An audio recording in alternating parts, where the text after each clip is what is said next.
Qual é a eficiência de um mundo sem regras? Você está acompanhando o episódio de número 19 do Curadoria. Recentemente estamos verificando, estamos acompanhando o evento de discussão de economia em Davos, na Suíça, no qual vários países vão para discutir justamente a situação atual, das coisas e para quais caminhos as coisas devem estar indo.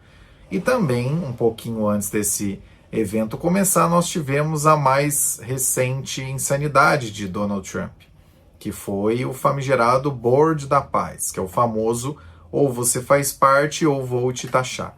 No momento em que esse episódio está sendo gravado, de fato, o Trump já recuou das tarifas que iria colocar em cima de alguns países europeus, se não participassem desse Board da Paz, ou se não cedessem a Groenlândia ou Islândia, sei lá. Tá difícil de saber o que é que ele está querendo com tudo isso. Mas o que a gente tem verificado agora é que nós vivemos uma etapa adicional da desorganização global, provocada principalmente aí por esse segundo mandato do Trump. E se a gente for bem parar para pensar, existe uma etapa dessa desorganização global que foi razoavelmente antecipada no ano de 2025, mas talvez a gente tenha deixado passar. O Celso Amorim, que é um representante bastante importante do Itamaraty e faz parte das organizações, das discussões sobre as nossas relações internacionais, ele deu uma entrevista recentemente para o UOL, na qual ele comentou uma coisa que é muito interessante. Na época em que se discutia o Acordo de Livre Comércio das Américas, também conhecido como ALCA, nós tínhamos uma dependência, o setor externo do Brasil tinha uma dependência dos Estados Unidos de cerca de 25%. E hoje em dia, essa dependência, o que faz parte da nossa composição da balança externa, os Estados Unidos representam 12,5%. Caso o Brasil tivesse entrado naquele momento, tivesse aprovado os planos da ALCA, talvez a gente teria, segundo o que trouxe o Celso Amorim, cerca de 40%, talvez até 50% de dependência justamente de venda dos nossos produtos e serviços para os Estados Unidos. Então, o efeito de uma tarifação seria muito maior. Porém, o grande ponto que foi colocado por ele nessa entrevista recentemente é que no ano passado já ficou bem claro uma coisa, que esse tipo de negociação não se tem como base, não é feita mais com base em regras, mas sim em discricionariedade, ou seja, o que está na cabeça de quem está tomando aquelas decisões. E isso é muito ruim. Isso é muito ruim. Lá em Davos, um representante da Bélgica e também a representante líder da União Europeia se manifestaram sobre essa situação, da Europa ser mais independente, do mundo estar em uma situação mais instável, mas nada chegou nem perto do que aconteceu, do discurso completo do Mark Carney, que é o premier do Canadá. Esse discurso foi histórico e ele deixa claro que o mundo que a gente está vivendo é de um abandono de regras estabelecidas anteriormente e que não tem espaço para ilusão e nem para saudosismo. É cada um por si.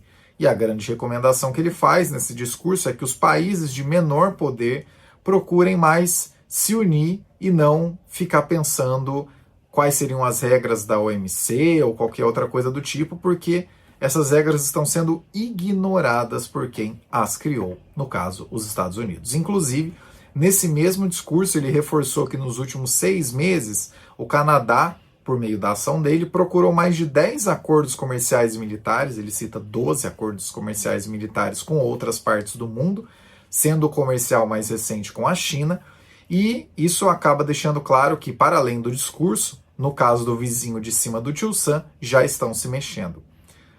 O Carney, inclusive, soltou uma frase muito forte, mas muito necessária. Se você não está sentado na mesa, você está no cardápio. Pessoal, o que significa o mundo não ter mais regras para relações comerciais, como a gente conhecia anteriormente? Isso significa, em termos econômicos, ineficiência. Se for resumir a uma palavra. Ineficiência porque tudo fica mais complicado de se fazer negócios, fica mais caro do que deveria, fica menos integrado e há um risco maior de disrupção de forma mais violenta. Uma das coisas que a Ursula von der Leyen, né, a representante, a líder da Comissão Europeia, disse recentemente é que eles já estavam com um acordo razoavelmente estabelecido em termos comerciais com os Estados Unidos desde o meio do ano passado. E agora, de repente, porque o Donald Trump acordou e a Groenlândia é motivo de segurança nacional, ou Islândia, né, no discurso dele ficou confuso, não dá para saber em que planeta que ele está mais, mas enfim, por motivos de não me apoiarem na Groenlândia, eu vou taxar os outros. Então, assim, não tem muita lógica, tá, pessoal? Não é porque tem déficit comercial, não é porque estão prejudicando os Estados Unidos, é porque ele acordou num dia e colocou isso na mesa. Não tem muita lógica disso. E quando quem criou esse conjunto de instituições começa a abandonar essas instituições, o terreno fica cada vez mais pantanoso para novas negociações. O que os países devem fazer diante de uma situação dessa? Em primeiro lugar, não ter esperança em regras estabelecidas ou qualquer coisa do tipo, mas sim focar no que importa mais para o próprio país e, na medida do possível, evitar arrumar problema. E por evitar arrumar problema não significa vamos aceitar tudo que vier de fora sem qualquer tipo de questionamento, mas sim pensar, de fato, como é que você pode criar menos ruídos em um mundo que já é bastante ruidoso, né? E focar muito mais no que resolve problemas do seu país do que o que agrada o país alheio. Opinião. A coisa mais estranha de tudo isso é que os Estados Unidos estão abrindo mão do que eles mesmos construíram e sempre foram os principais beneficiados, sob quaisquer óticas que você quiser observar.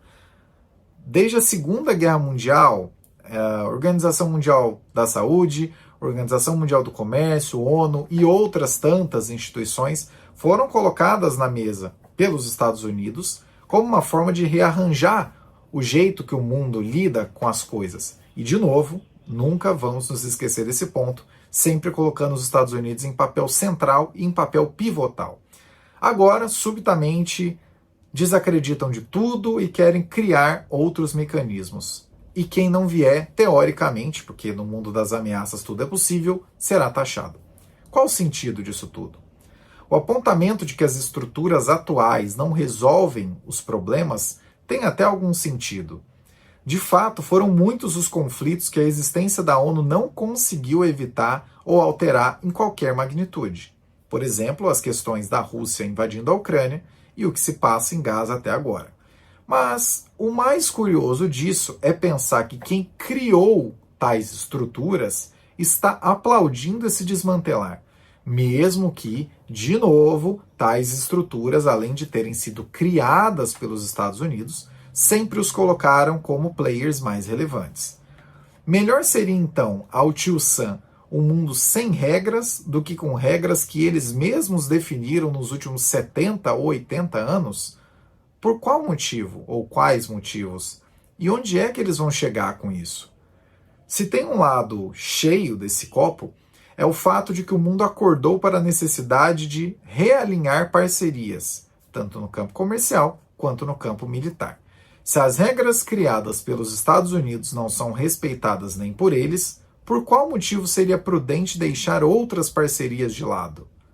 E, se o que mantém a impressora de dólares sendo a mais poderosa do mundo era o lastro militar e econômico de proteção do mundo, o que mantém esse lastro agora? Esse assunto vai voltar mais adiante, não se preocupem. Caio Augusto aqui em 21 de janeiro de 2026. Até o próximo Curadoria.